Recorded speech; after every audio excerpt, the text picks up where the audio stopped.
இந்த நித்யானந்த ஸ்புரணம்ங்கிற இந்த சயின்ஸ், இந்த டெக்னாலஜி எப்படி எவால்வ் பண்ணணும்னு அதை ஆழ்ந்து புரிஞ்சுக்கோங்க. இந்த டெக்னாலஜியை புரிஞ்சுக்கிட்டிங்கன்னா எப்படி எவால்வ் ஆச்சுன்னு அதுக்குள்ளே நுழையிறது இனிமையாகவும் சுலபமாகவும் இருக்கும். இந்த சயின்ஸ் எப்படி உருவாச்சுங்கிற இந்த சத்தியத்தை உள்வாங்குங்கள். அதுக்கு பிறகு நாம் இந்த டெக்னாலஜிக்குள்ளே நுழையலாம். இதை ப்ராக்டிஸ் பண்ணுறதுக்கு உள் போகலாம். வெளி உலகத்தில் நடக்கிற அனுபவங்களை எல்லாருக்கும் புரிகிற மாதிரி சூத்திரங்களாக வகுத்து தருபவர்கள் விஞ்ஞானிகள். ஆழ்ந்து புரிஞ்சுக்கோங்க. வெளி உலகத்தில் நடக்கிற அனுபவங்களை எல்லோரும் புரிந்து கொள்ளும் விதத்திலே சூத்திரங்களாக வகுத்து தருபவர்கள் விஞ்ஞானிகள். நியூட்டன் உதாரணத்துக்கு சொல்லணும்னா, நியூட்டன் ஒரு தோட்டத்தில் உட்கார்ந்துருக்கும்போது ஆப்பிள் கீழே விழுறதை பார்க்குறாரு. பார்த்த உடனே அவருக்கு ஏதோ கிளிக் ஆகுது. ஏன் இது கீழே விழணும் அப்படி ஏதோ ஒரு சயின்ஸ், ஏதோ ஒரு நாலேஜ், ஏதோ ஒரு கிளாரிட்டி, ஏதோ ஒரு ட்ரூத் அவர் கிளிக் ஆகுது. கிளிக் ஆனதும் அவருக்கு உணர்ந்த அனுபவத்தை, அவருக்கு தெரிந்த அனுபவத்தை நாம் எல்லாருமே புரிஞ்சுக்கிற விதத்தில் மிக தெளிவான சூத்திரமாக வகுத்து கொடுத்தார். புவியீர்ப்பு விசை விதியாக வகுத்து கொடுத்துட்டார். இது மாதிரி வெளியில் நடக்கிற, வெளி உலகத்திலே நடக்கிற அனுபவங்களை எல்லோரும் புரிந்து கொள்ளும் வகையிலே சூத்திரங்களாக வகுத்து தருபவர்கள் விஞ்ஞானிகள். உள்ளுலகத்திலே நடக்கின்ற அனுபூதியை எல்லோரும் உணரும் வகையிலே சாத்திரங்களாக வகுத்து தருபவர்கள் மெய்ஞானிகள். எனக்குள்ள நடந்த ஒரு ஆழமான அனுபவம் உங்கள் எல்லோருக்குள்ளும் மலருவதற்காக வடிவமைக்கப்பட்ட சாத்திரம், தியான சூத்திரம் தான் இந்த நித்யானந்த ஸ்புரணம்ங்கிற நிகழ்ச்சி. இந்த அனுபவம் எப்படி நடந்தது, எப்படி இந்த சூத்திரம் உருவானதுன்றதை ஆழ்ந்து உள்வாங்குங்க. அதுக்கப்புறம் தான் இந்த சூத்திரத்திற்குள்ளேயே முழுக முடியும். இந்த சூத்திரத்திற்கான இன்ட்ரடக்ஷன். சாமி இந்தியா முழுக்க நடந்து யாத்திரை பண்ணிட்டு இருந்தார். 9 வருஷம் நடந்து யாத்திரை பண்ணோம். அப்போது வாரணாசிக்கு பக்கத்தில், காசிக்கு பக்கத்தில் ஒரு கிராமத்தில், கிராமம்னு சொல்ல முடியாது, ஒரு நகரம், ஒரு மிடில் சைஸான நகரம், அங்கே தங்கியிருந்தோம். காசியாபாத்னு பேர், கேள்விப்பட்டிருப்பீங்க சில பேர், இல்லை போயும் இருப்பீங்க. அது ஒரு மிடிலான நகரம். ஒரு வயசான சன்னியாசி ஒருத்தருக்கு உடம்பு சரியில்லை, அவருக்கு சேவை பண்ணுறதுக்காக தங்கியிருந்தேன். நார்த் இந்தியாவில் இந்த வயதான சன்னியாசிகளுக்கு உடல்நலம் சரியில்லைன்னா அந்த இளைய சன்னியாசிகள் பார்த்துப்பாங்க. ஏன்னா கிரகஸ்தர்களுக்கு தான் ஃபேமிலி இருக்குது, சன்னியாசிகளுக்கு ஃபேமிலி இல்லாதனால நாங்கள் பார்த்துப்போம். அவருக்கு உடம்பு சரியில்லைன்றதாக அவரை பார்த்துக்கிறதுக்காக ஹாஸ்பிட்டலில் தங்கியிருந்தேன். எனக்குள்ள அந்த ஞானமடைதல்ன்ற நிகழ்ச்சி 12 வயசில் நடந்துருச்சு. ஆனால் மற்றவர்களுக்கு உதவக்கூடிய அளவுக்கு சக்தி பெருக்கம் அது நடக்கலை. அது தான் ஒரு அவதார புருஷன் உணரும் பொழுதும், தன்னுடைய அவதார நோக்கம் புரிபடும் பொழுது தான் அதை வெளிப்படுத்துறதுக்கான சக்தியும் வெளிப்படும். அப்போ அது நடக்கலை. 22 வயசுக்கு முன்னாடி நடந்த நிகழ்ச்சி இந்த நிகழ்ச்சி. வாரணாசியில் இந்த ஆஸ்பத்திரியில் தங்கி இருந்தோம். அப்போ இந்த சன்னியாசியோட பெட்டுக்கு பக்கத்து பெட்டில் இருந்த ஒரு பேஷண்ட் வந்து மரணம் அடைய துவங்கினார். அது ஒரு ஐசியூ, சின்ன இன்டென்சிவ் கேர் யூனிட்டு. உயிருக்காக போராடிக்கிட்டு இருந்தார். மரணம் அடைய துவங்கினார். இந்த உயிர் போக ஆரம்பித்தது. நல்லா ஆழ்ந்து புரிஞ்சுக்குங்க. முதல் தரமாக மரணத்தை நேருக்கு நேராக, மரணம் நடக்கும் பொழுது பார்க்குறேன். இப்போ ஞானம் அடையாமல் இருந்திருந்தால் பிரச்சனை இல்லை, ஏன்னா என்ன நடக்குதுன்னு தெரியாது. ஞானம் அடைஞ்சிருந்ததுனால அங்கே என்ன நடக்குதுன்னு தெளிவாக தெரியுது. ஆனால் என்னால் எந்த ஹெல்ப்பும் பண்ண முடியலை. அதுதான் மிகப்பெரிய கொடுமை. தெரியலைனாலும் பிரச்சனை இல்லை, தெரிஞ்சு ஹெல்ப் பண்ண முடிஞ்சாலும் பரவாயில்ல, ஹெல்ப் பண்ணுற அளவுக்கும் சக்தி இல்லை. அது தானே ஒரு அவதார புருஷன் உணரும் பொழுது அந்த சக்தி பெருக்கம் நடக்கும். மற்றவங்களுக்கு ஹெல்ப் பண்ண முடியும், அது வரைக்கும் மற்றவங்களுக்கு ஹெல்ப் பண்ண முடியாது. ஆனால் என்ன நடக்குதுன்னு இன்ஃபர்மேஷன் மட்டும் பார்த்துக்க முடியும். அவருக்கு அந்த மரணம் நடக்க ஆரம்பிச்சது. ரொம்ப ஒரு கொடுமையான ஒரு என்னுடைய வாழ்க்கையில் நான் பார்த்த மிக கொடுமையான ஒரு நிகழ்ச்சி.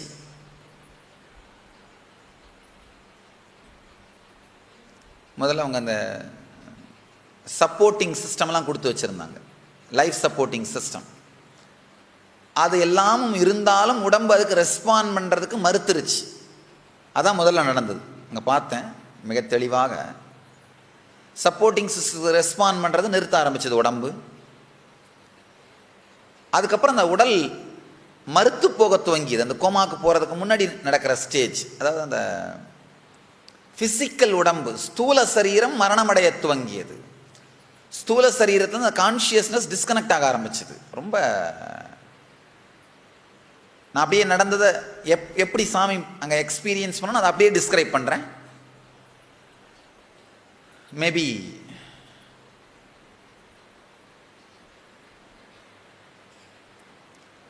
எத்தனை பேர் ஏதாவது ஒரு மரணத்தை நேரில் பார்த்துருக்கீங்க?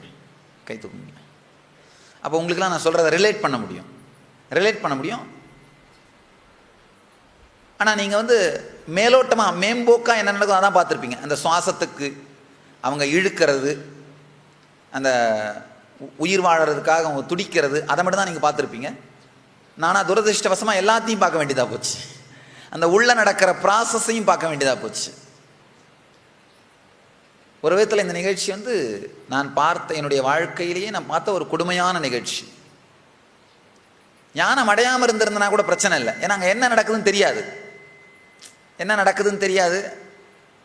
நான் ஞானம் அடைஞ்ச பிறகு நடந்த நிகழ்ச்சி தான் என்ன நடக்குதுன்னு தெளிவாக தெரியுது. அந்த உணர்வுக்குள்ளே என்ன நடக்குதுன்னு. முதல்ல அந்த ஸ்தூல சரீரத்திலிருந்து கான்ஷியஸ்னஸ், ஜீவன்னு சொல்வோம் நாம, அது விலக ஆரம்பிச்சது.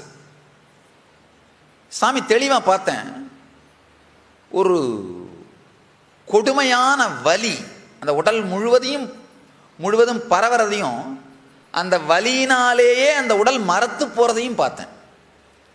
வலியினாலே மரத்து போகிறது அப்படின்னா, ஒரு சின்ன பிளேடால் நீங்கள் 6 இன்ச்சு கீறிக்கிட்ட அந்த கைக்குள்ளே என்ன நடக்குது, அந்த ஃபீலிங் அந்த உடல் முழுக்க நடக்குது. ப்ராக்டிக்கலாக தோல் உரிக்கிற மாதிரி.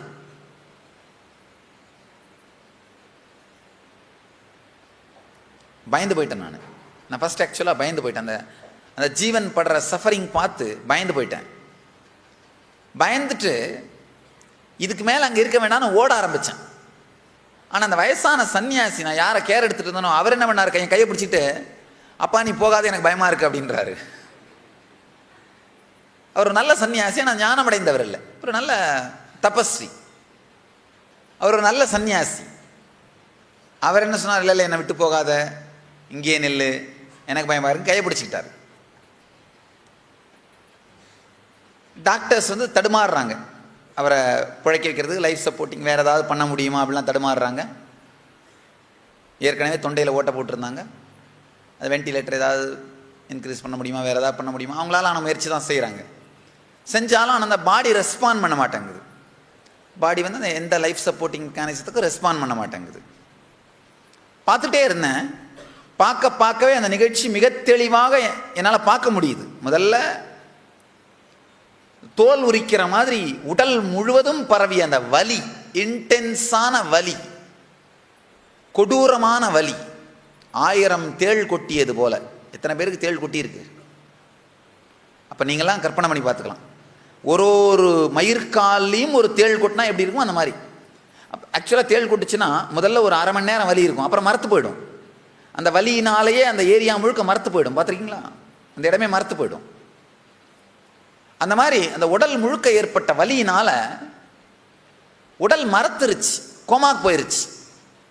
ஆக்சுவலாக கோமா ஸ்டேட்ன்றது வேற ஒன்றும் இல்லை, தனக்குத்தானே வலி ஒரு அளவுக்கு மேலே போகும் பொழுது நமக்கு நாமளே கொடுத்துக்கிற அனஸ்டீஷியா. இதுக்கு மேலே நம்மளால் ஹேண்டில் பண்ண முடியாதுன்னு போது ஆட்டோமேட்டிக் அனஸ்டீஷியா சிஸ்டம் இருக்குது. இந்த சிஸ்டம் ஆக்டிவாக ஒர்க் பண்ண ஆரம்பிச்சிருது. அதுதான் ஆட்டோமேட்டிக்காக தனக்குத்தானே அந்த அனஸ்டீஷியா உடம்புக்குள்ளே நடந்துருது.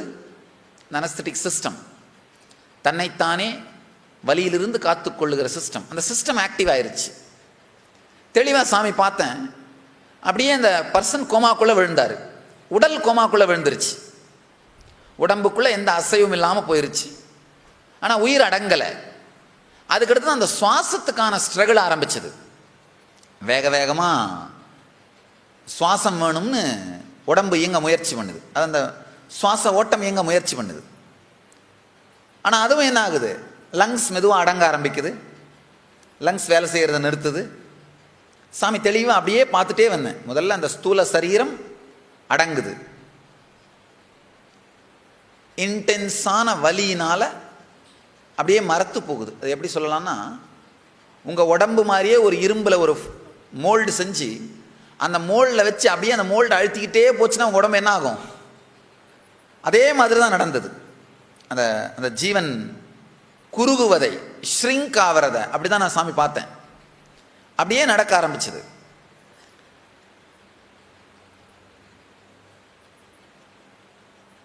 நடந்தது அப்படியே டிஸ்கிரைப் பண்ணுறேன். இதில் ஏதாவது உங்களுக்கு கொஸ்டின்ஸ் இருந்ததுன்னா அந்த அடுத்த செஷனில் ஆன்சர் பண்ணுறேன். அப்போ இன்னும் டீப்பாக புரியும். ஏன்னா மரணம்ங்கிற இந்த ஒரு விஷயம் தெளிவாக புரிஞ்சுதுன்னா வாழ்க்கைங்கிறது முழுசாக புரிஞ்சிடும். வாழ்க்கையை பற்றி ஒரு மிகப்பெரிய தெளிவு வந்துடும். இன்னொரு விஷயம் உங்கள் எல்லாருக்கும் சொல்லணும்னு நினைக்கிறேன். நான் சொல்வதெல்லாம் உண்மை, உண்மையை தவிர வேறொன்றும் இல்லை. நடந்த அனுபவத்தை அப்படியே சொல்கிறேன். பெரிய பிரச்சனை என்னென்னா, நம்முடைய லாஜிக்கை மீறி ஏதாவது ஒரு விஷயம் சொல்லப்பட்டா நமக்கு தைரியம் இருந்தால் எதிர்த்து கேட்போம், இது பொய்ன்னு சொல்லுவோம். அந்தளவுக்கு தைரியம் இல்லைன்னா எதிர்த்து பேசலைனாலும் அதை உள்வாங்கிறத நிறுத்திடுவோம்.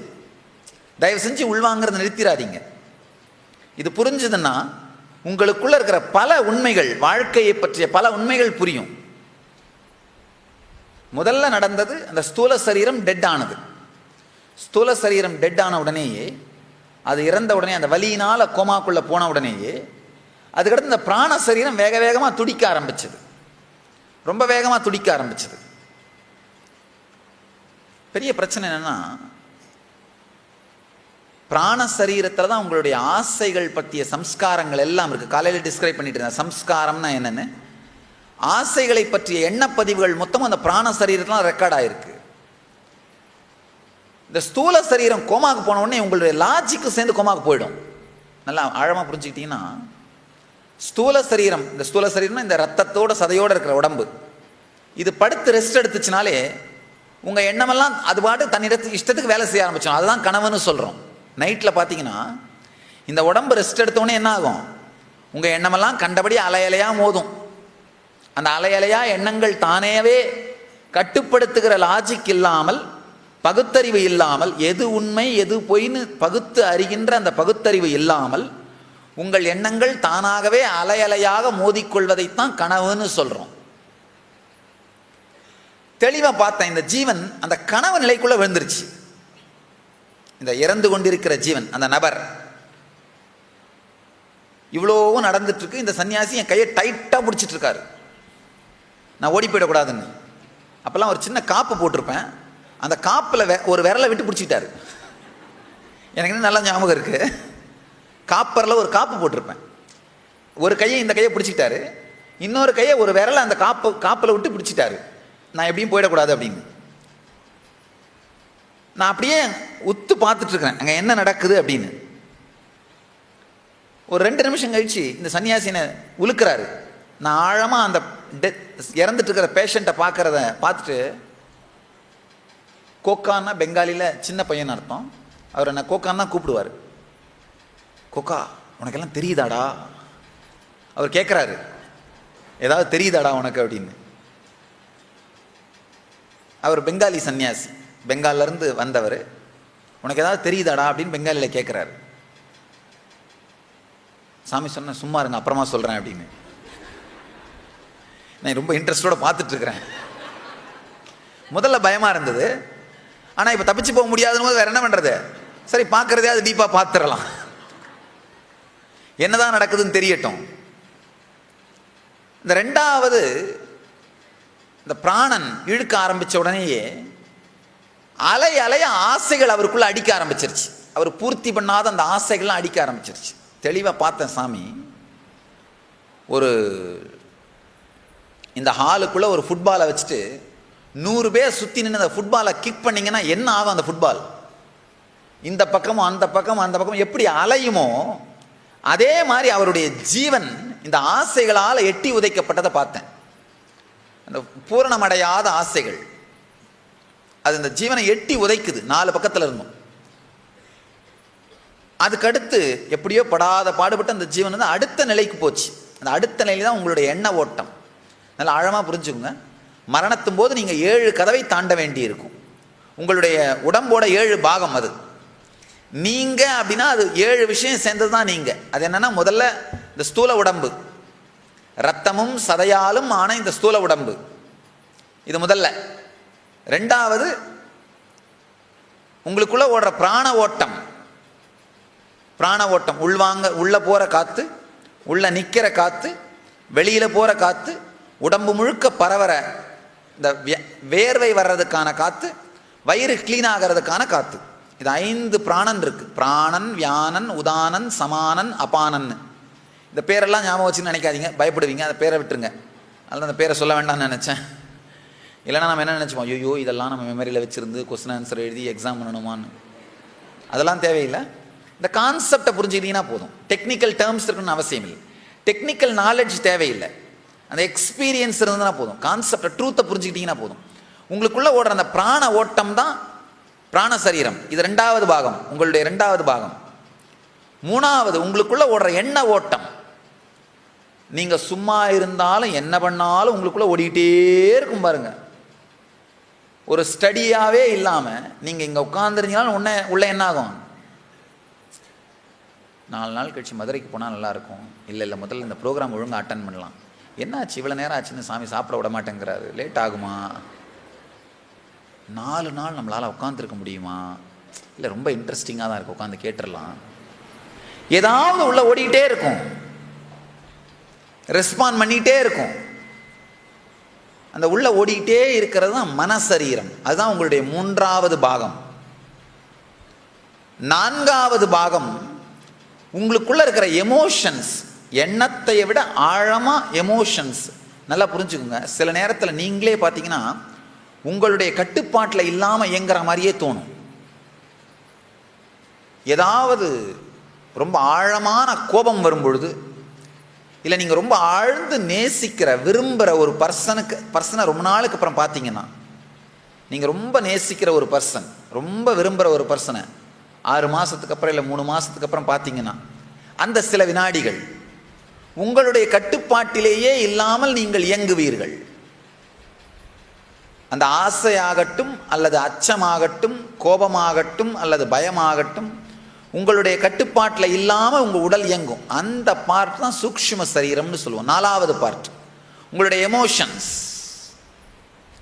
எண்ணாமல் இயங்கும் பொழுது இயங்குகிற சக்தி. அந்த நேரத்தில் உங்களுக்கு எண்ணமெல்லாம் வராது, வெறும் ஆனால் இயக்கம் மட்டும் நடக்கும். இயக்கம் மட்டும் நடக்கும். அதான் எமோஷன்ஸ்னு சொல்றது. எண்ணம் இல்லாமல் இயங்குவது எமோஷன்ஸ். அதுதான் 4வது பாகம், உங்களுடைய சூக்ஷ்ம சரீரம். இந்த 7 வட்டங்களை பார்த்தீங்கன்னா தெரியும். அந்த 7 வட்டமும், அந்த 7 பாகத்தை தான் 7 வட்டமாக காமிச்சிருக்கேன். இது அத்தனையும் சேர்ந்தது தான் நீங்கள். உங்களுக்குள்ள இருக்கிற 7 பாகங்கள் மாதிரி இது. 4வது பாகம் சூக்ஷ்ம சரீரம், உங்களுக்குள்ள இருக்கிற எமோஷன்ஸ். அந்த எமோஷன் பொங்கும் பொழுது பார்த்தீங்கன்னா நீங்கள் இப்போ இருக்கிறத விட 4-5 பங்கு சக்திவானாக ஃபீல் பண்ணுவீங்க, பலத்தோட ஃபீல் பண்ணுவீங்க. என்னுடைய வாழ்க்கையில் நான் ஒரு இன்சிடென்ட் பார்த்தேன். மாயாவத்தின்னு ஹிமாலயாஸில் தங்கி, இந்த மாயாவத்தின்னு அந்த இடத்துக்கு பேர், ஒரு சின்ன கிராமம் ஹிமாலயாஸில். அங்கே தங்கியிருந்தேன். நான் தங்கியிருந்தப்போ ஒரு சின்ன ஆசிரமத்தில் தங்கியிருந்தேன்.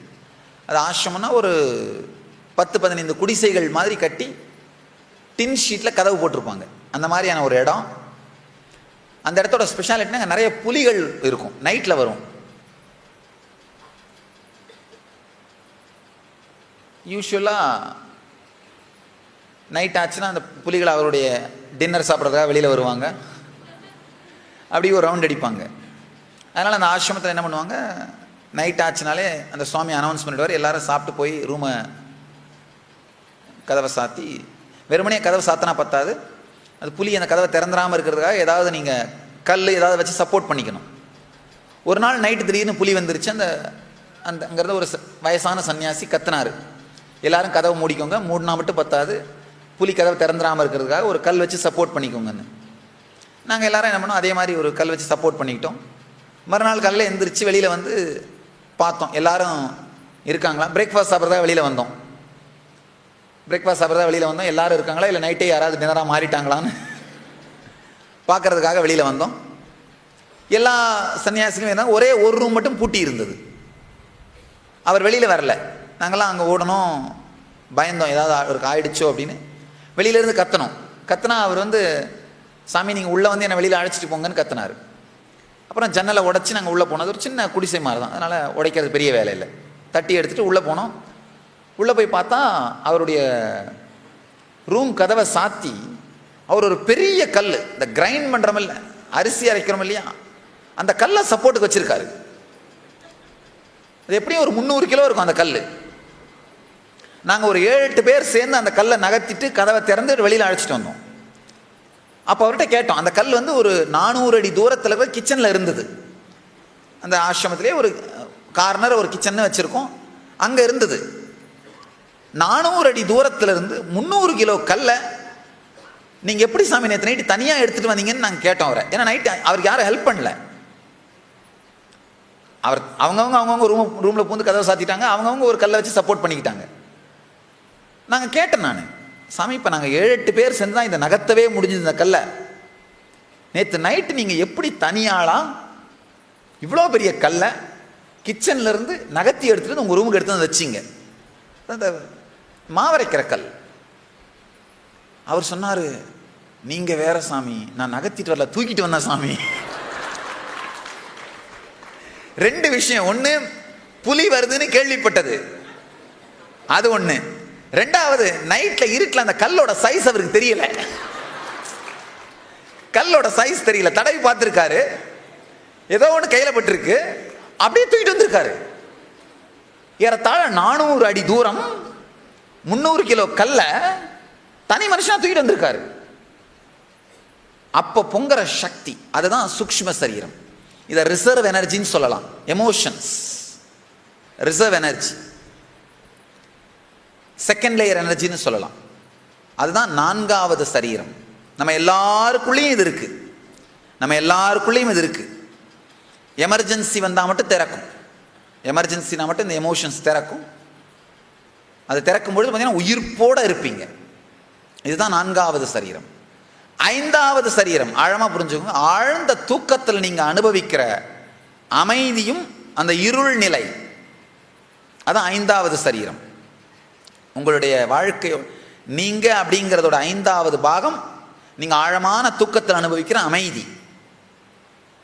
உங்களை நீங்களே தயார்படுத்திக்கிறீங்க, வாழ்க்கையை அடுத்து வாழறதுக்கு ரெடி ஆகிக்கிறீங்க, ரீஎக்யூப் பண்ணிக்கிறீங்க. அதுதான் 5வது பாகம், காரண சரீரம்னு சொல்லுவோம். அதை தூக்கத்தில் போயிட்டு திரும்பி வெளியில் வர்றது. இப்போ பாதி பேர் இருக்கிற நிலை.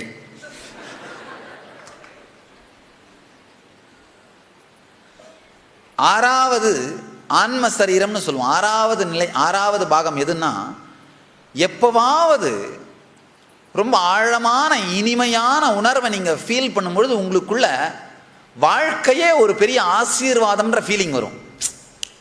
இந்த மூமெண்ட்டுக்காக வாழறது ஒர்த்துப்பா அப்படின்னு நினைப்பீங்க. அந்த சூழலை நீங்கள் எக்ஸ்பீரியன்ஸ் பண்ணுற எனர்ஜி தான் 6வது சரீரம். சில நேரத்தில் மாலை நேரத்தில் ஏதாவது ஒரு மலை பிரதேசத்தில் உட்காந்துருந்தீங்கன்னா, இல்லை வயல்வெளியில் உட்காந்துருந்தீங்கன்னா, இல்லை கடற்கரையில் உட்காந்துருந்தீங்கன்னா, அந்த சூரிய அஸ்தமனத்தை பார்த்தீங்கன்னா, இல்லை சூரிய உதயத்தை பார்த்தீங்கன்னா, இல்லை உண்மையிலேயே உங்கள் மனசுக்கு ரொம்ப இனிமையான நபர், இதமான நபர், அவங்க யாராவது பக்கத்தில் இருக்கும் பொழுது, அவங்க யாராவது அருகாமையில் இருக்கும் பொழுது, இந்த மாதிரியான சூழ்நிலைகளை இந்த பியூர் ரொமான்ஸ்னு சொல்லுவோம். நல்லா ஆழமாக புரிஞ்சுக்கோங்க. பியூர் ரொமான்ஸ், அதுக்கு ஒரு பெரிய பியூட்டி இருக்குது. இந்த பியூர் ரொமான்ஸ் எக்ஸ்பீரியன்ஸ் பண்ணும்பொழுது அதை தான் பக்தின்னு நான் சொல்கிறேன். ஆண்டாள் எக்ஸ்பீரியன்ஸ் பண்ண பக்தியும், அவ்வை எக்ஸ்பீரியன்ஸ் பண்ண பக்தியும், ஞானசம்பந்தர் எக்ஸ்பீரியன்ஸ் பண்ண பக்தியும், மாணிக்கவாசகர் எக்ஸ்பீரியன்ஸ் பண்ண பக்தியும், இந்த பியூர் ரொமான்ஸ். இன்னைக்கு கிருஷ்ண ஜென்மாஷ்டமி, கிருஷ்ணன் பிறந்த நாள் இன்னைக்கு. பியூர் ரொமான்ஸ், கிருஷ்ணன் அந்த பியூர் ரொமான்ஸோட வடிவம். நல்லா புரிஞ்சுக்கோங்க. நம்ம ரொம்ப கிருஷ்ணனை ரொம்ப என்ன சொல்கிறோம், சாதாரணமாக சொல்லிடுறோம், சாதாரணமாக பேசிடுறோம். இந்த ராசலீலையை கூட ரொம்ப சாதாரணமாக கிண்டல் பண்ணிடுறோம், ரொம்ப சாதாரணமாக விமர்சனம் பண்ணிடுறோம். அது ஒரு பியூரான எக்ஸ்பீரியன்ஸ், இனிமையான ஆழமான ஒரு பியூர் ரொமான்ஸ் எக்ஸ்பீரியன்ஸ். ஆன்ம சரீரம் திறக்கும் பொழுது அந்த எக்ஸ்பீரியன்ஸை பார்க்கலாம். அந்த கிருஷ்ணனுடைய ராசலீலை எக்ஸ்பீரியன்ஸுக்கு உடம்புக்கு சம்பந்தமே இல்லை. ஏன்னா மொத்த ராசலீலை நடக்கும் பொழுதும் கிருஷ்ணனுக்கு வயசே 9 தான். அவர் 11வது வயசில் 10வது வயசு முடியறதுக்குள்ள பிருந்தாவனை விட்டு வெளியில் போயிடுறாரு. பிருந்தாவனை விட்டு மதுராவுக்கு போயிடுறாரு. சாரி, அஃப்கோர்ஸ் மதுரா, கம்சன் இருந்த ஊருக்கு போயிடுறாரு, மதுராவுக்கு தான் போயிடுறாரு. அதனால் மொத்த ராசலீலையுமே 9 வயசுக்குள்ளே இருக்கும்பொழுது நடந்தது. அப்படின்னா என்ன? அது உடலைக்கே சம்பந்தமில்லாத ஒரு இனிமையான அந்த பியூர் ரொமான்ஸ். அந்த பியூர் ரொமான்ஸை எப்போவாவது நீங்கள் எக்ஸ்பீரியன்ஸ் பண்ணீங்கன்னா அந்த நேரத்தில் ஏற்படுற அந்த எமோஷன், எனர்ஜி, சக்தி மாற்றம், அதுதான் நம்முடைய 6வது பாகம், ஆன்ம சரீரம்னு சொல்லுவோம். ரொம்ப ரேராக பை மிஸ்டேக்காக அதை எக்ஸ்பீரியன்ஸ் பண்ணுவோம், அவ்வளவுதான். அதை ஆனால் என்ன பெரிய பிரச்சனைனா, நாம் அதை எக்ஸ்பீரியன்ஸ் பண்ணும் பொழுது இருந்த சூழ்நிலைகளை நோட் பண்ணி வச்சுக்கிட்டு, இந்த நபர் இருந்தார், இந்த சூழ்நிலை இருந்ததை நோட் பண்ணி வச்சுட்டு, திரும்பவும் அந்த நபர் அந்த சூழ்நிலையே வர வச்சு அந்த எக்ஸ்பீரியன்ஸ் வருமானு முயற்சி பண்ணால் வராது. அது நடக்காது. திரும்பவும் நல்லா ஆழமாக புரிஞ்சுக்கோங்க. ஒரு முறை அந்த பியூர் ரொமான்ஸ் எக்ஸ்பீரியன்ஸ் பண்ணும் பொழுது இருந்த நபர், இருந்த சூழல், இருந்த இடம், அதனாலேயே இந்த எக்ஸ்பீரியன்ஸ் வந்துடும் நினைச்சு ட்ரை பண்ணனா வராது. அதனால தான் அந்த எக்ஸ்பீரியன்ஸுக்கு ஹனி மூன்னு பேர். ஹனி சன் இல்லை. ஒரு மூன் எவ்வளோ நாள் இருக்கும்? 16 நாள். அது ஹிஸ்ட்ரியே, லைஃபே ஹனி மூன்னு சொல்றது. ஹனி சன் இல்லை. ஹனி சன்ற வார்த்தை கேள்விப்பட்டிருக்க மாட்டீங்க. இந்த பியூர் ரொமான்ஸ் எக்ஸ்பீரியன்ஸ் பண்ணும் பொழுது பொங்குகின்ற எனர்ஜி, பொங்குகின்ற சக்தி, அது 6வது சரீரம். அதுக்கடுத்து 7வது சரீரம். அந்த பியூர் ரொமான்ஸை 24 மணி நேரமும் எக்ஸ்பீரியன்ஸ் பண்ணிக்கிட்டே இருந்தால் பொங்குற சக்தி, அதான் நிர்வாண சரீரம்னு சொல்கிறோம். ஞானம், ஆன்மா, நித்யானந்த நிலை அப்படின்னு என்ன வேணா சொல்லலாம். அதுதான் 7வது சரீரம். இந்த 7ம் சேர்ந்தது தான் நீங்கள். இந்த 7ம் சேர்ந்தது தான் நீங்கள். மரணத்துக்குள்ளே போகும்பொழுது நீங்கள் இந்த 7ஐயும் கடந்தாக வேணும். இந்த நபர் இறக்கும் பொழுது அந்த 7ஐயும் கடந்தது தான் நான் பார்த்துட்டு இருந்தேன். எப்படி கடக்கிறாருன்னு பார்த்துட்டே இருந்தேன். முதல்ல இந்த ஸ்தூல சரீரத்தை கடக்கும்போது ஸ்தூல சரீரம் கோமால விழுந்துருச்சு, துக்கம். அதுக்கடுத்து இந்த பிராண சரீரம் வேக வேகமாக அந்த சுவாசம் இழுக்குது. அந்த ஏன் நீங்கள் இறக்கிற நபரை பார்த்தீங்கன்னா வேக வேகமாக சுவாசம் ஓடும். காரணம் என்னன்னா, அவருக்குள்ள அந்த ஆசை அலைகள் பொங்கி கொந்தளிக்குது. அந்த ஆசைங்க என்ன சொல்லுது? இந்த உடம்புல இருக்கலாம், அப்பதான் அனுபவிக்க முடியும்னு சொல்லுது. ஆனால் உடம்பு என்ன சொல்லுது? இல்லை நான் டயர்ட் ஆகிட்டமா, நீ வெளியில் போ, என்னால் இதுக்கு மேலே ஓடிட்டு இருக்க முடியாது. இந்த இன்டர்னல் ஆர்கன்ஸ் எல்லாம் டயர்ட் ஆகிடும். ஹார்ட்டு, லங்ஸ், லீவர் அதெல்லாம் என்ன சொல்லும்? அப்பா வெளியில் போப்பா, என்ன விடு, என்னால் இதுக்கு மேலே முடியாது. இது ரெண்டுத்துக்கு நடுவில் நடக்கிற சண்டை தான் அந்த உடம்பு தூக்கி போடுறது. இந்த சுவாசம் அலை மாதிரி மோதுறது, கண்டபடி எல்லா ஆசைகளும் கொந்தளிக்கிறது. இன்னொரு பெரிய கொடுமை, குழந்தைகளுக்கு பார்த்தீங்கன்னா கனவுக்கும் நனவுக்கும் வித்தியாசம் தெரியாது. கனவுல பசிச்சா நனவுல அழும், கனவுல யாராவது விரட்டுற மாதிரி கனவுட்டா நனவுல அழும், முழிச்சப்புறமும் அழும். பார்த்தீங்கன்னா சின்ன குழந்தைங்களுக்கு 3 வயசு வரைக்கும் கனவுக்கும் நனவுக்கும் வித்தியாசம் தெரியாது. ஏன்னா லாஜிக் அவ்வளோ ஷார்ப்பாக டெவலப் ஆகிருக்காது, இந்த பகுத்தறிவு டெவலப் ஆகிருக்காது. இந்த மரணத்தில் விழும்பொழுதும் 2வது சரீரத்துக்கு போகும்பொழுது உங்கள் பகுத்தறிவு டல்லான உடனே உங்களுடைய ஆசைகளுக்கும் நிஜத்துக்கும் வித்தியாசம் தெரியாது. அப்போ அலைக்கழிக்கப்படுவீர்கள், அந்த ஜீவன் அலைக்கழிக்கப்படும், இந்த பக்கமும் அந்த பக்கமும் அலையும். இதான் 2வது சரீரத்தில் நடக்குது. அதுக்கப்புறம் 3வது சரீரம் ஆழ்ந்து புரிஞ்சுக்கோங்க. 3வது சரீரம் தான் அந்த மன சரீரம். அப்படின்னா குற்ற உணர்ச்சிகள் மொத்தமும் இந்த 3வது சரீர சம்ஸ்காரத்தில் அங்கே தான் உட்கார்ந்துருக்கும். ஐயோ இப்படி வாழலையே, அப்படி வாழலையே, இப்படி வாழ்ந்துட்டோமே, அப்படி வாழ்ந்துட்டோமேன்னு நீங்கள் எதெல்லாம் குற்ற உணர்ச்சியாக வச்சிருக்கீங்களோ உள்ள, அது மொத்தம் எந்திரிக்க ஆரம்பிக்கும். அந்த நபர் பார்த்தேன், அந்த நபர் மெதுமெதுவாக உடம்பை விடும்போது பார்த்தா அந்த சம்ஸ்காரங்கள் மொத்தமும் எந்திரிச்சு அந்த ஜீவன் படாத வேதனைப்பட ஆரம்பிச்சது. முதல்ல ஆசைகளால் துக்கம், அப்புறம் குற்ற உணர்ச்சிகளால் துக்கம், அந்த ஜீவன் இன்னும் படாத பாடுபட்டு மெதுவாக அந்த 4வது சரீரத்துக்கு வந்தது, சூக்ஷ்ம சரீரம். அங்கே வந்தா அங்க ஏற்கனவே உடம்புலையும் மனசுலையும் உணர்வாலையும் அனுபவிச்ச எல்லா வலி சம்பந்தப்பட்ட மெமரிஸும் ரெக்கார்ட் ஆயிருக்கு. இப்போ அதெல்லாம் நிஜமாக ஆரம்பிச்சிருச்சு. ஆக்சுவலா நரகம்ன்றது எங்கேயோ இருக்குன்னு நினைக்காதீங்க. இந்த 7 சரீரம் வழியா போயிட்டு வர்றதுதான் நரகமும் சொர்க்கமும், வேற ஒன்றும் கிடையாது. இந்த 7 சரீரம் வழியா போயிட்டு வெளியில வர்றதுதான் நரகமும் சொர்க்கமும். நரகம் தனியா எங்கேயும் இல்லை. நரகம் நரகமோ சொர்க்கமோ ஜியாகிரபிக்கல் இல்லை, சைக்கலாஜிக்கல். நீங்க நரகத்துக்கு போறதில்ல, நரகத்தை நீங்க கேரி பண்ணிட்டே போயிருக்கீங்க. எல்லாம் பேக் பேக்லயே இருக்கு. தனியா நீங்க எங்கேயும் போக வேண்டியதில்லை, பிரிச்சு வைக்கணும் அவ்வளவுதான், பிரிச்சு வைக்கணும் அவ்வளவுதான். இப்போ டெத்தோட சயின்ஸ் அப்படியே எக்ஸ்பிளைன் பண்றேன், ஆழமா கேட்டுக்கோங்க. கேட்டீங்கன்னா உங்களுக்கு நிறைய கேள்விகள் வரும். இதை ஆழ்ந்து கேட்டீங்கன்னா அந்த கேள்விகள் மொத்தமாக அடுத்த செஷன்ல ஆன்சர் பண்றேன். இப்போ ஆழ்ந்து உள்வாங்கினீங்கன்னா போதும். என்ன டிஸ்கிரைப் பண்ணுறோம் அதை டிஸ்கிரிப்ஷனை. எனிஹோ அந்த ஜீவன் படாத பாடுபட்டு துக்கத்து வழியாக போய் கடைசியில் அந்த காரண சரீரம் 5வது சரீரத்துக்கு போனோடனே டல் ஆகிடுச்சு, அவ்வளோதான். அதுக்கு மேலே டயர்ட் ஆகிடுச்சு. நீங்கள் ஒரு டைமில் எப்போவாது வாழ்க்கையில் ரொம்ப துக்கமான என்ன பண்ணுறீங்க, போதுமடா விடுறா அப்படின்னு விழுந்துருவீங்க. வர ஹிஸ்டீரிக்கலாக ஃபீல் பண்ணி முடித்த உடனே ஒரு ஃபீலிங் இருக்கும் பாருங்கள். ஹிஸ்டீரிக்கலாக ஃபீல் பண்ணுறதுனா ஒன்றும் நீங்கள் பெருசாக நினைக்க மாட்டாங்க. வீட்டில் சண்டை போடுறீங்களா, அவ்வளோதான். அதுதான் வாரத்துக்கு ஒரு 2 தடவை வந்துரும் பாருங்க அந்த மூடு. வீட்டில் கையில் கிடைக்கிறதுலாம் பறக்கம் இல்லை. அந்த மூடு வந்த உடனே அதுக்கப்புறம் டயர்டாக ஃபீல் பண்ணுவீங்க பாருங்க. அந்த மாதிரி அந்த ஜீவன் அப்படியே கம்ப்ளீட்டாக டயர்டாக ஃபீல் பண்ணிடுச்சு, கீழே விழுந்துருச்சு. அதுதான் காரண சரீரம். அதுக்கு மேலே அந்த ஜீவனால் இயங்க முடியலை, அந்த ஜீவனால் எதையுமே பண்ண முடியலை. இந்த ஜீவன் அப்படியே டல் ஆயிடுச்சு, அப்படியே டல் ஆகி அங்கேயே விழுந்துருச்சு. எனிஹோ அதுக்கப்புறம்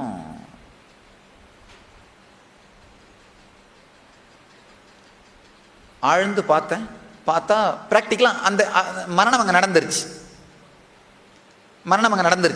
ஆனால் இதெல்லாம் நடக்கிறதுக்கு ஒரு 20 நிமிஷத்துக்கு முன்னாடியே கிளினிக்கலி டெட்னு டாக்டர் டிக்ளேர் பண்ணுறாங்க. டாக்டர் கிளினிக்கலி டெட்னு டிக்ளேர் பண்ணி 20 நிமிஷம் ஆகுது குறைஞ்சபட்சம் இந்த ப்ராசஸ்லாம் நடந்து முடியறதுக்கு. அப்படியே அந்த ஜீவன் விழுந்துருச்சு, மரணம் நடந்துருச்சு. அதுக்கப்புறம் நான் என்ன நினைச்சேன், இது என்னதான் பண்ணுது அந்த ஜீவன் அப்படின்னு தொடர்ந்து பார்க்கலாமேன்னு ஆழ்ந்து பார்த்துட்டு இருந்தேன்.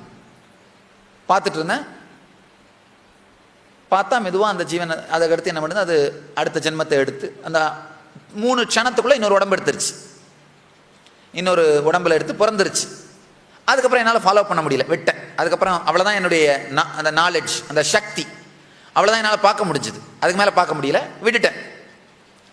எனிஹவ் எல்லாம் முடிஞ்சோடனே டாக்டர்ஸ் உடம்பை பேக் பண்ண ஆரம்பிச்சிட்டாங்க எடுத்து கொடுக்கறதுக்கு. அப்புறம் தான் இந்த சாமி அந்த காப்பை விட்டார் என்ன. அது வரைக்கும் அந்த காப்பை பிடிச்சிட்டே இருந்தார், ஒரு விரலை விட்டு அந்த காப்பை பிடிச்சிட்டே இருந்தார். காப்பை விட்ட உடனே அப்பா நம்மளை ஆளை விட்டா போதும்னா அந்த இடத்துலேருந்து கிளம்பி வெளியில் போயிட்டேன்.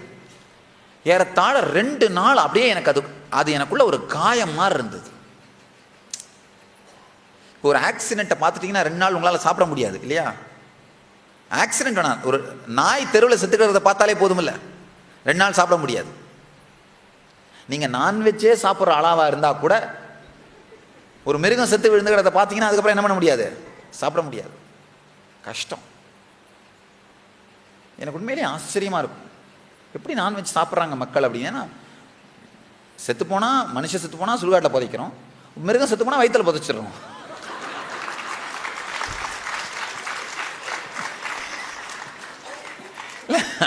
ஒரு மனுஷன் செத்து போனால் சுடுகாட்டில் புதைக்கிறோம், மிருகம் செத்து போனால் வயிற்றில் புதைச்சிடுறோம். ஏனியோ இல்லை, இந்த உலகத்தில் சில விஷயங்களோட என்னால் ரிலேட் பண்ணவே முடியறதில்லை.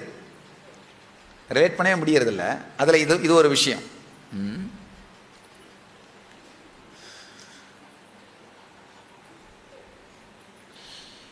எப்படி ஒரு விபத்தை பார்த்தீங்கன்னா 2 நாளைக்கு உங்களால் சாப்பிட முடியாதோ, அந்த மாதிரி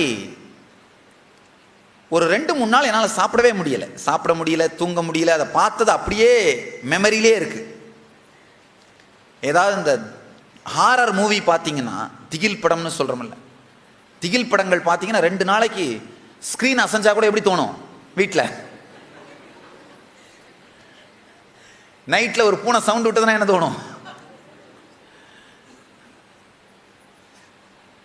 அதே மாதிரி ஒரு 2 நாளைக்கு என்னால் சாப்பிட முடியல, தூங்க முடியல, ஒன்றுமே பண்ண முடியல.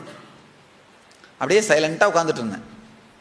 எனிஹவ் ஒரு நல்ல விஷயம், இந்த சுவாமி நல்லாயிட்டாரு. நான் யாரை பார்த்துட்டு இருந்தனோ நான் நினைக்கவே இல்லை அவர் எப்படி செத்து போயிடுவார் நினைச்சேன். அவர் செத்து போறது பக்கத்துல இருந்த பெட்டுக்காரர் அவர் செத்து போயிட்டாரு. இவர் நல்லா ஆயிட்டாரு. இவர் நல்லா ஆயிட்டு எந்திரிச்சு வெளியில வந்துட்டாரு. சுவாமிஸ் மட்டும் அவ்வளோ சீக்கிரம் சாக மாட்டாங்க. நானும் நிறைய பார்த்துருக்கேன். ஏன்னா கவலை கிடையாதுல்ல, கவலை கிடையாது, துக்கம் கிடையாது, தொந்தரவுங்க கிடையாது, ரொம்ப கம்மி. அதனால செஞ்சுரி அடிக்காம போக மாட்டாங்க. இல்லை இந்த சிஷ்யருங்க பார்த்துட்டு உட்காந்துட்டு இருப்பாங்க, எப்படா நவருவாரு. அவங்க நவர மாட்டாங்க. நல்லா வெளியில் வந்துட்டார்.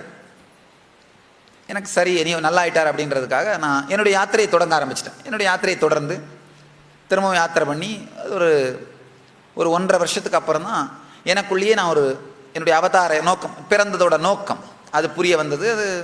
அதாவது ஒரு அனுபூதியாக நடந்தது. அதுக்கப்புறம் தான் தென்னிந்தியாவுக்கு வந்தேன். தென்னிந்தியாவில் வந்து பெங்களூரில் செட்டில் ஆனோம். அதுக்கப்புறம் அந்த பப்ளிக் லைஃப் ஆரம்பிச்சது. மக்கள் வர்றது, ஹீல் ஆகிறது, மெடிடேஷன் கிளாஸஸ் டீச் பண்ணுறது. பல பேர் கேள்விப்பட்டிருப்பீங்கன்னா ஹீலிங்காக தான் நிறைய பேர் வருவாங்க சாமிகிட்ட. ஞானம் தியானம்னு வர்றது பார்த்தீங்கன்னா 2% தான். மீதியில் நம்ம தெளிவாக இருப்போம். ஞானம் தியானமெல்லாம் விடுங்க சாமி, என்ன கொடுப்பீங்க? பிஸ்னஸுக்கு வாங்க, ஸ்ட்ரெயிட்டாக பிஸ்னஸுக்கு வாங்க, அதை பார்ப்போம். ஞானம் தியானம்லாம் விட்டுருங்க, அதெல்லாம் நீங்கள் பார்த்துக்கோங்க. இல்லை, ஒரு ஞானத்துக்காகவும் அதாவது ஹீலிங்காக ஒரு ஞானிகிட்ட போகிறது தப்பு இல்லை. ஆனால் அதோடய நின்றுறது தப்பு. சாமி எப்போவுமே சொல்வேன், ஒரு அரசர்கிட்ட போறீங்க, அவர் என்ன வேணும்னு கேட்குறாரு. இல்லை ஒரு 4 கிலோ கத்திரிக்காய் கொடுங்கன்னு கேட்டிங்கன்னா என்ன ஆகும்? அது தப்பு இல்லை, ஆனால் ரொம்ப சீப். அதை விட அவர்கிட்ட நீங்கள் என்ன கொடுக்கணுமோ கொடுங்க அப்படின்னு சொன்னால் என்ன பண்ணுவார்? அவர் தகுதி கொடுத்தாகணும். அட்லீஸ்ட் ஒரு கட்டு வைரமாவது கொடுத்தாகணும், வேற வழி இல்லை. அவர் தகுதி கொடுத்தாகணும். அதனால் நாம் என்ன கேட்குறோமோ அதை கேட்டு வாங்குறது தப்பு இல்லை, அதோட நின்றுறது தப்பு. என்ன பண்ணணும்? நாம் கேட்குறதையும் கேட்டுட்டு அவங்க கொடுக்குறதையும் வாங்கிக்கணும். சாமி எப்பவுமே சொல்லுவேன், ஹீலிங்லாம் வந்து நீங்கள் எங்கிட்ட வாங்கணும்னு நினைக்கிறது, ஜீவன் முக்தி நான் உங்களுக்கு கொடுக்கணும்னு நினைக்கிறது.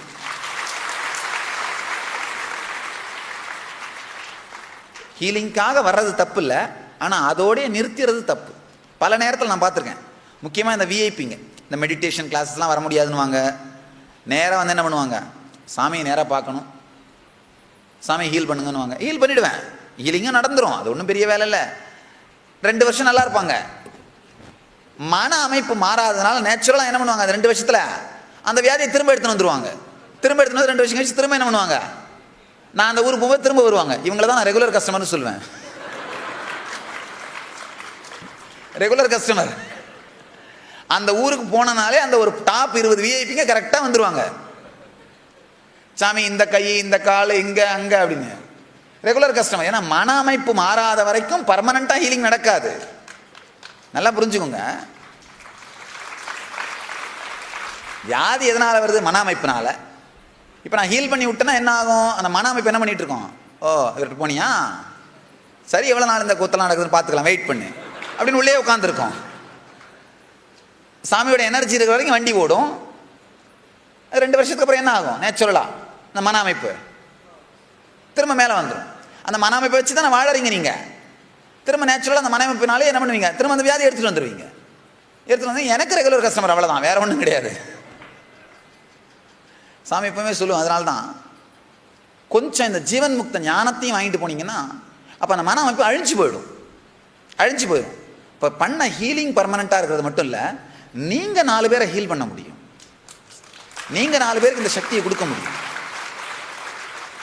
சாமி எப்போவுமே அதான் சொல்லுவேன் நான், வெறும் ஹீலிங்காக வர்றது தப்பு இல்லை, ஆனால் அதோடய நின்றுட்டு போயிடுறது பெரிய மிஸ்.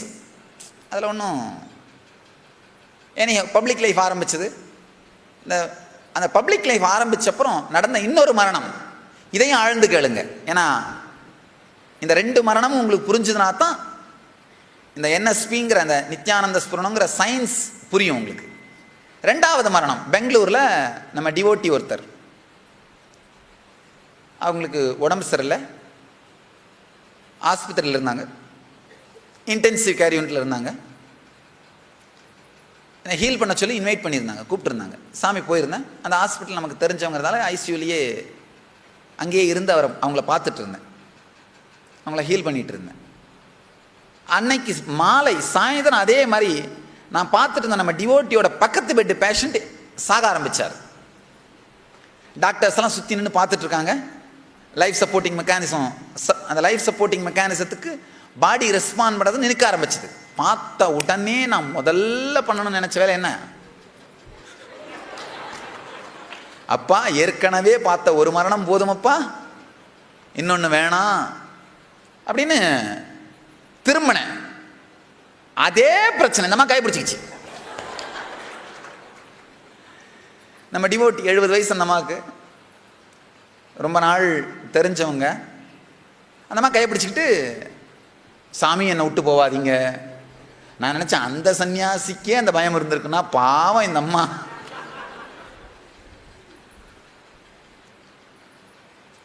என்னை விட்டு போகாதீங்க, கைப்பிடிச்சிக்கிட்டாங்க. என்னடா இது, இன்னொரு மரணத்தை பார்க்கணுமா வேண்டாமப்பா அப்படின்னு நினச்சிக்கிட்டே இருந்தேன்.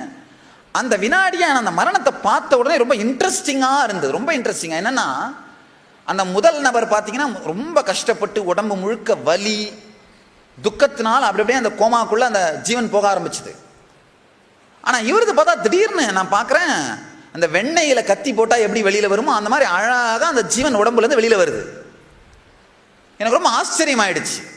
என்னடா அந்த மரணம் வேற மாதிரி இருக்கு, இந்த மரணம் வேற மாதிரி இருக்கே அப்படின்னு.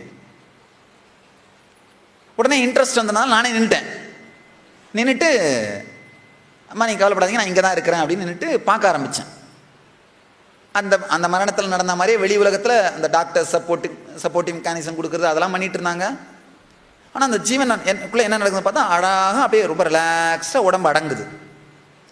உடம்பு வந்து கோமாக்குள்ளே விழவே இல்லை. யூஸ்வலாக அந்த வலி பொங்கி தோல் உரிக்கிற மாதிரி ஃபீலிங் வந்து அந்த உடம்பு மரத்து போகும், கோமாவில் விழுந்துடும்.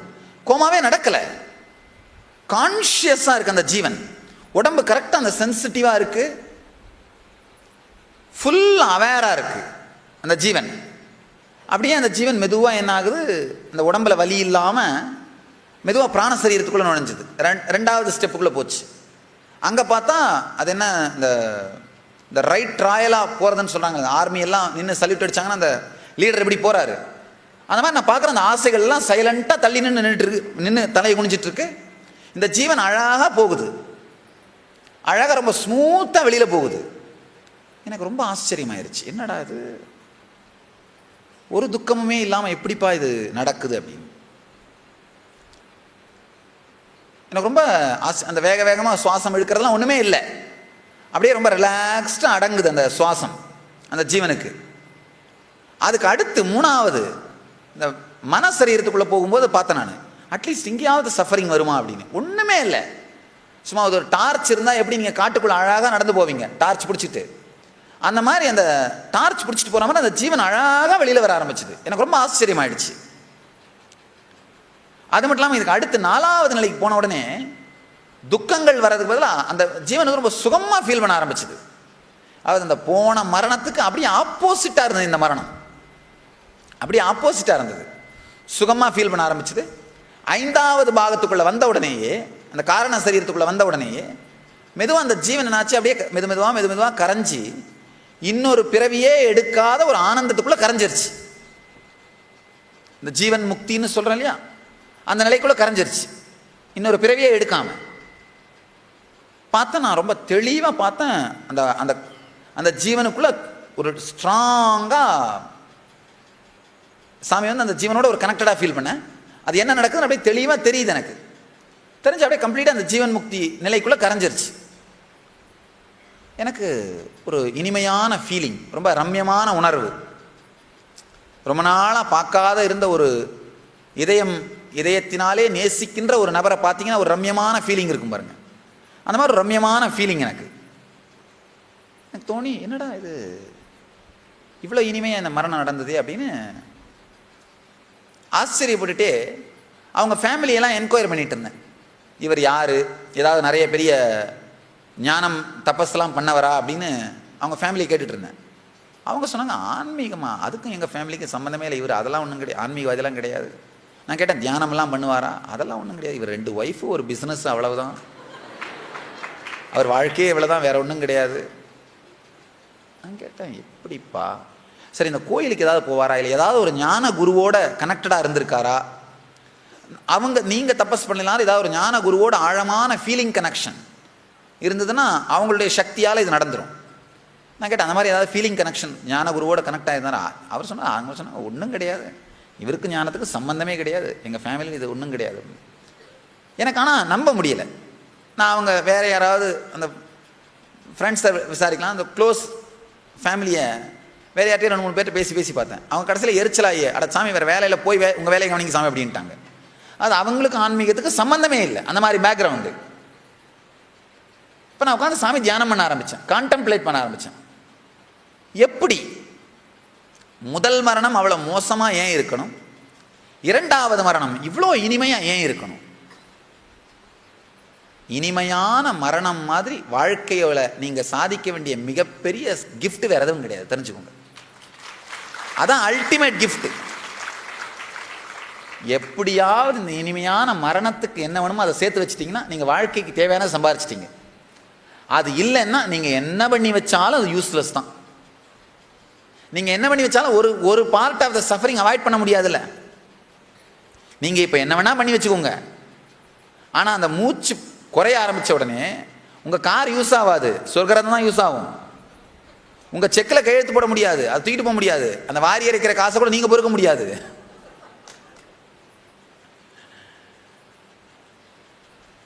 வீடு வரை உறவு, வீதி வரை மனைவி, காடு வரை பிள்ளை, கடைசி வரை யாரோ குரு மட்டும்தான், வேற யாரும் வரமாட்டாங்க.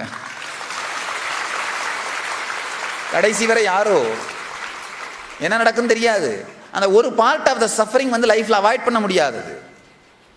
நான் ஆழ்ந்து யோசித்தேன், எப்படி அந்த முதல் மரணம் மிக அவ்வளோ துக்கத்தோடு இருந்து 2வது மரணம் இவ்வளோ ஸ்மூத்தாக எப்படி இருந்தது, இவ்வளோ இனிமையாக எப்படி இருந்தது? ஆழ்ந்து யோசிச்சதும், நல்லா ஆழமாக புரிஞ்சுக்கோங்க. தியானம் பண்ணி பார்த்ததும் எனக்குள்ள அந்த தெளிவு பளிச்சுன்னு அந்த சத்தியம் வெளிப்பட்டது. ஏன் அந்த முதல்ல நடந்த மரணம் அவ்வளோ துக்கமாக இருந்தது, 2வது நடந்த மரணம் அவ்வளோ இனிமையாக இருந்தது? காரணம், இந்த நபர் சாதாரண நபர் தான், அதில் ஒன்றும் சந்தேகம் இல்லை. இந்த நபர் சாதாரண நபர் தான், அதில் ஒன்றும் சந்தேகம் இல்லை. ஆனால் ஏன் இவருக்கு மரணம் இவ்வளோ இனிமையாக இருந்தது? நல்லா ஆழமாக புரிஞ்சுக்கோங்க.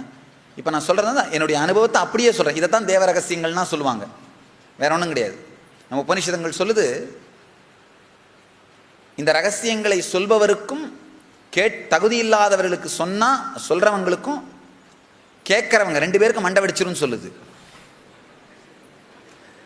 ரமண மகரிஷிட்ட ஒருத்தர் கேட்குறாரு, பகவானே இந்த மாதிரி உபனிஷத்து சொல்லுது, ஆனால் பகவான் இந்த மாதிரி ரகசியங்களெல்லாம் யாராவது கேட்டால் இந்த ஆழமான சத்தியங்களெல்லாம் சொல்லிடுவார். இந்த மாதிரி சத்தியங்கள்லாம் சொல்லக்கூடாத வெளியிலன்னு சொல்கிறாங்களே உபனிஷத்துலங்கள, நீங்கள் சொல்கிறீங்களே அப்படின்னு பகவான் சொல்கிறாரு, எப்போ நீங்கள் இதை கேட்கணும்னு என்கிட்ட வந்துட்டீங்களோ அப்போ நீங்கள் வந்து வேற வாழ் இல்லை, என்னுடைய பாகம். என்னுடைய கையோடு நான் பேசுவது போல, என்னுடைய காலோடு பேசுவது போல என்னுடைய உணர்வாகவே மாறியதுனால இந்த சத்தியங்களை நான் சொல்லலாம்.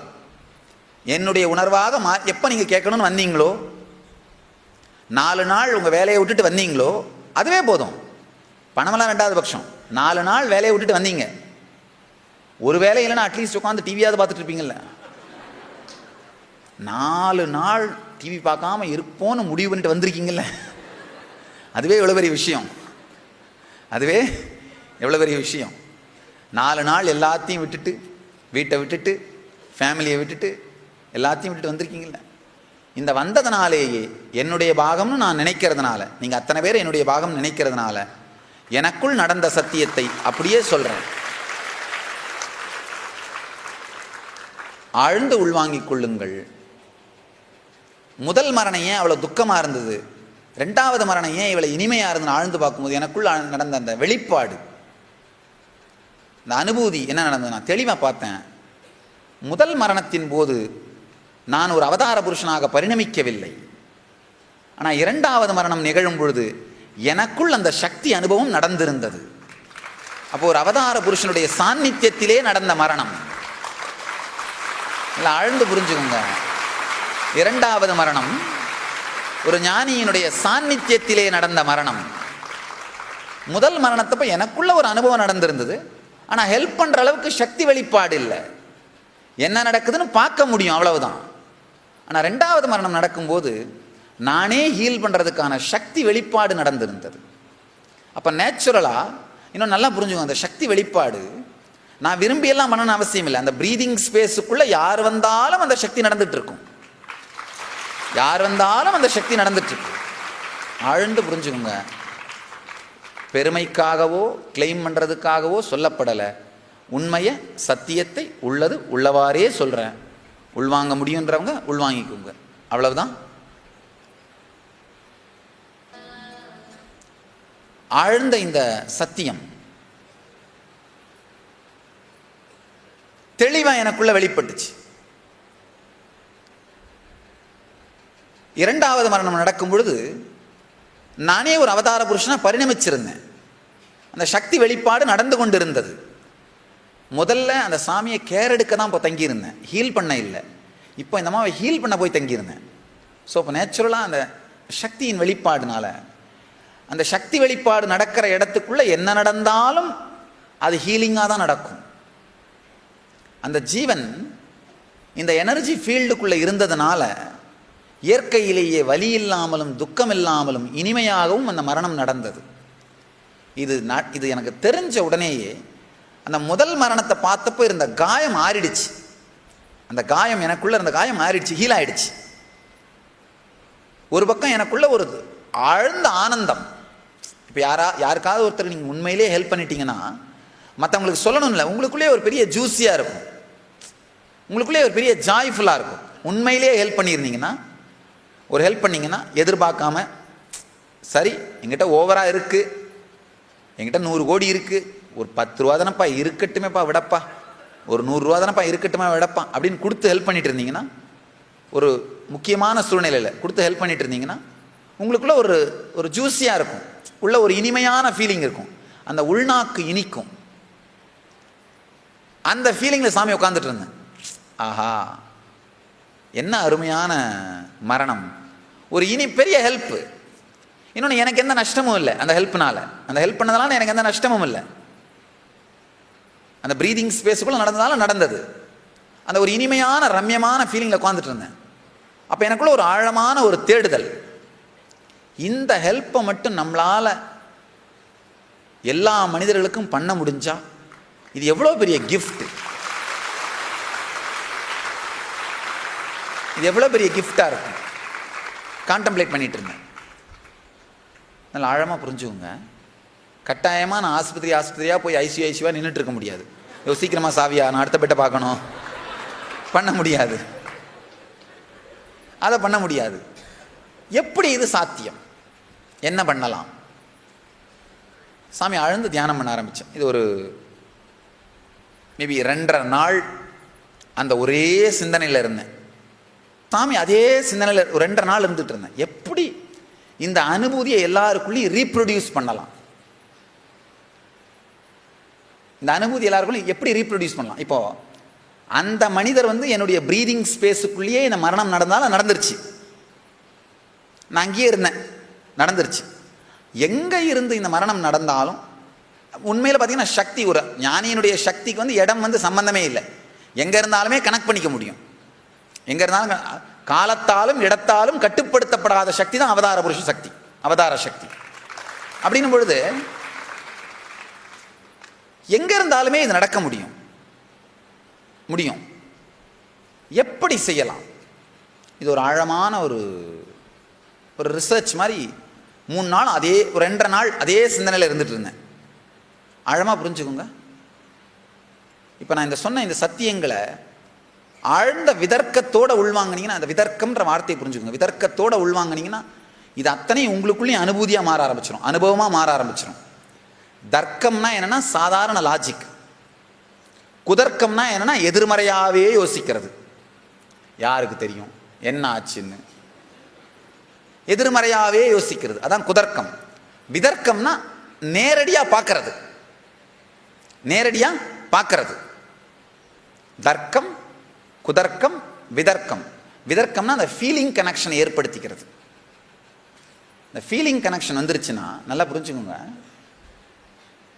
நான் இப்போ சொல்கிற ஒவ்வொரு வார்த்தையுமே உங்களுக்குள்ள அனுபூதியாக மாறிடும். அந்த விதர்க்கத்தோடு அமர்ந்து கேட்டிங்கன்னா சொல்கிற இந்த ஒவ்வொரு வார்த்தையுமே அனுபூதியாக மாறிடும், ஆழ்ந்த அனுபூதியாக மாறிவிடும்.